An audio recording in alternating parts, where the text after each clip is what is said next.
Hello, guys. Welcome to this latest episode of the Mufasa Sports Club. As you already know, this is your host Mufasa. We are going to be talking about the Dallas Mavericks and the Denver Nuggets today. What their season preview is looking like. And before we start, please continue to subscribe to the channel, continue to share the videos, subscribe, like them, share within your community. Let's continue on growing the program here. Let's start this episode by the Dallas Mavericks, who conveniently, after obviously trading Luka Doncic, get lucky enough to get the number one pick in the draft with Cooper Flag, which pretty much not only resets the championship aspiration window of the Mavericks for the next 10 years. I think still, if they manage to continue to build around this guy, and obviously with the core that they currently have, this is a team that I think will be a contender this year already. I think this is a very good roster that Nico Harrison, even though he managed to make that crazy trade with the Lakers, has still managed to have some very good players around. Kyrie Irving, Anthony Davis, obviously Klay Thompson, Daniel Gafford. This double big lineup with him and AD and Derek Lively. It's a very huge team. They're pretty big. They could out rebound a lot of team in the NBA. Cooper Flag is not small either. At that small forward position. They obviously acquired Caleb Martin, who if he does stay healthy as well, can be a ball hog for the Mavericks. They're able to keep Najee Marshall, get a very young, promising player with Max Christie. I still have pretty good hopes for Jaden Hardy. I just need he needs some consistent playing time, and I think the injury of Kyrie Irving is going to be beneficial to him this season up until Kyrie comes back, because he's going to get some minutes. I believe obviously D'Angelo Russell was running to also help in that regard before the return of Kyrie Irving. So they definitely have some good ball handling out there right now, and I really like the signing of Ryan Nembhard on a two-way contract. I think this is a guy who I was also fortunate enough to watch during the NBA Summer League in Las Vegas this year. I'm still surprised how he hasn't been. He was pretty much undrafted and got picked up as an unrestricted free agent. Very good job from the Mavericks on that end, and obviously Nico Harrison and Jason Kidd and all these guys out there. So this is a Mavericks team that is pretty deep. I think one of the most important thing, just like many teams in the NBA, would be how healthy they can stay, because if you have an Anthony Davis healthy and Kyrie Irving who comes back at his full potential, with this roster and still sharpshooter as Klay Thompson needs, and all the size that you have around them with Gafford, PJ, Caleb, Najee, D'Lo, Lively, it's a pretty interesting 9-10 man rotation that could cause some issues in this NBA. And when they're healthy, they probably in the West, one of the teams that gives the most trouble to the reigning defending champions, the Oklahoma City Thunder. So I'm really excited to see what J Kidd has in store for this team and the rotations that he have in play, and how Cooper Flag can come and also alleviate some of the pressure off of this team.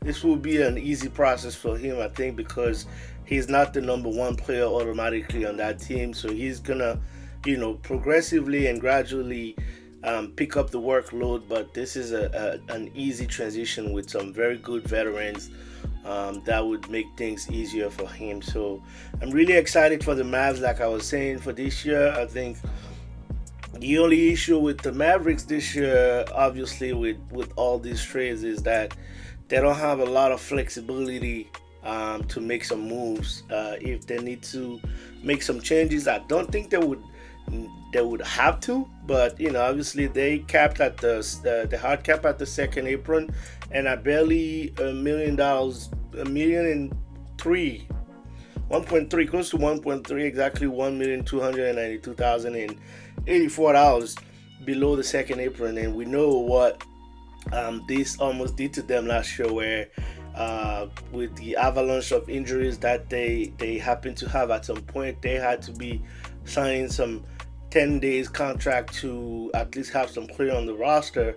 Otherwise, they would have probably had to forfeit a game. So I hope that they do not have to deal with a situation similar, because they still had cap at the second apron and don't have a lot of flexibility to move around and sign other players, or be able to make some moves. So this, I think, will be pretty much the roster for the Mavs, unless any devastating injury happens again, and then Nico and his team have to be created to move around. But this is a very competitive team that I think would be able to do wonders if they can manage to stay healthy. So I would definitely put the Mavs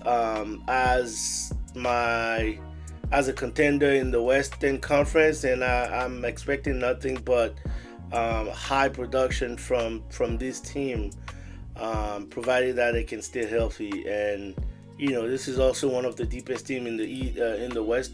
So I'm really excited to see what they're gonna be able to do. The Denver Nuggets, I think, were pretty much in a very interesting zone after firing both the head coach and the general manager. And I was a little bit confused as far as like where they're moving and how they're making sure that they still provide enough help to the tremendous talent that they have with Nikola Jokic and the likes of Jamal Murray and Aaron Gordon. Excuse me. And they've actually surprised me. I think the Nuggets and the front office has done an incredible job at providing what the Nuggets and Michael Malone, unfortunately, was asking for and dying for the past seasons. Depth. I think they were able to bring in some depth, and that is all Nikola Jokic wanted.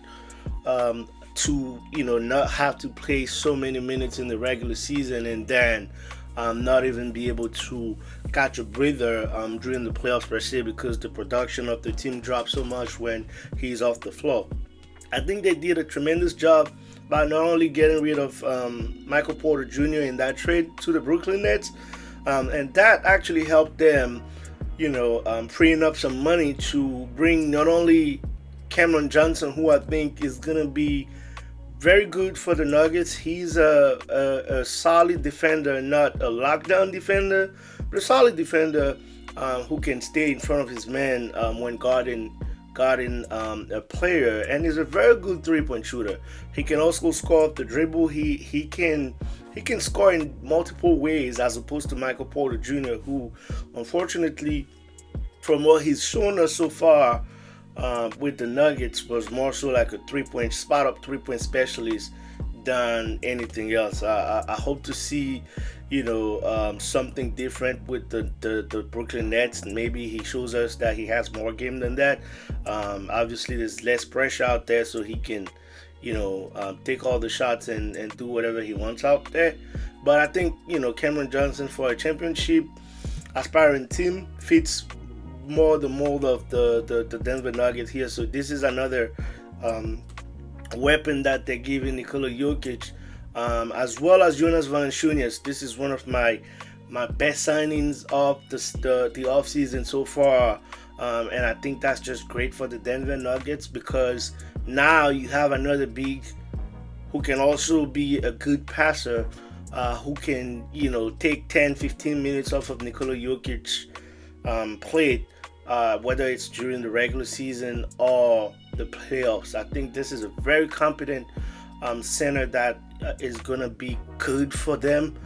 He provides that depth that I was talking about. I'm really excited to see what Darren Holmes, that they drafted last year, is going to do while he comes back this season with the the Nuggets as well. He brings in, that size again. And they also brought back Bruce Brown Jr., who was very important for them during the run for the championships a couple of years ago, 3 years ago, I believe. And also brought Tim Hardaway Jr., who is a very good three-point shooter again, who can also go crazy, go off at any given time. During the season, he was really good for the Detroit Pistons last year, and I think he's gonna be good for them as well. Nikola Jokic commands so much attention, but it's such a great player with, obviously a triple-double machine, that he's always gonna be able to find these guys in the best position for them to succeed and be great. So I think this is a very, very good roster for the Nuggets. Obviously, you still have the young guys there continue to develop. I think the struggles of last season also helped some of them reach a new level, and I'm looking forward to see what jump they take. I'm talking about, obviously, Julian Strother, Christian Brown, who I think took another leap last year. I'm expecting the same again for him this year. Peyton Watson, I'm expecting a jump from him as well, even though these young guys obviously probably not going to see a lot of playing time because the Nuggets are trying to compete. But they, I'm looking forward to them making the most of their opportunities to showcase their talent, continue to grow, and hopefully, make an impact on that team, or why not on another roster. But this is a very talented, deep roster. Like I was saying, you got Nikola Jokic, Jamal Murray still there. Hopefully can still healthy, and this is a deadly duo between him and Nikola Jokic, especially in that pick and roll. You already know how it works with these two and the dribble handoff. So hopefully they're still healthy. Aaron Gordon is still there. You add on to that mix, and these three, franchise player, quote unquote, or foundational players. You add Cameron Johnson, Jonas Valanciunas, you still have Christian Brown. You then bring, Bruce Brown Jr. back, Tim Hardaway Jr., and then at the end of the rotation, you still have young guys like Peyton Watson, Julian Strother, like I'm saying, Darren Holmes. This is a mix of, obviously young talent, but also veteran proven players with championship experience and pedigree. And when you have so many different weapons that you give to a guy like Nikola Jokic, I have no doubt that he's still gonna be in the MVP conversation this year. I wouldn't have been surprised if they had given it to him last year. He had an incredible season, but they gave it to Shai Gilgeous-Alexander, who obviously deserved it as well. But I think Denver is one of the teams to look out for this year again, also, and I think they're gonna be obviously one of the biggest threat to the Thunder as well, just like the Mavericks. So once again, a very competitive Western Conference that I'm looking forward to see. I'm really excited and pumped about the NBA season. Hopefully coming back pretty soon. Training camp is on the way. I think beginning of pretty much by the end of this month or the beginning of October, and yeah, I'm excited to see what this Nugget team can do, but I definitely have them as a title contender as well. That's pretty much all I have for this episode. I appreciate you guys again for the support. Please continue to like, share the videos, subscribe to the channel. Do not forget to subscribe. It's free. Continue to do it. Continue to share within your community so that we can continue on growing on this channel here. Thanks again for watching, and I'll catch you guys at the next episode. Ciao.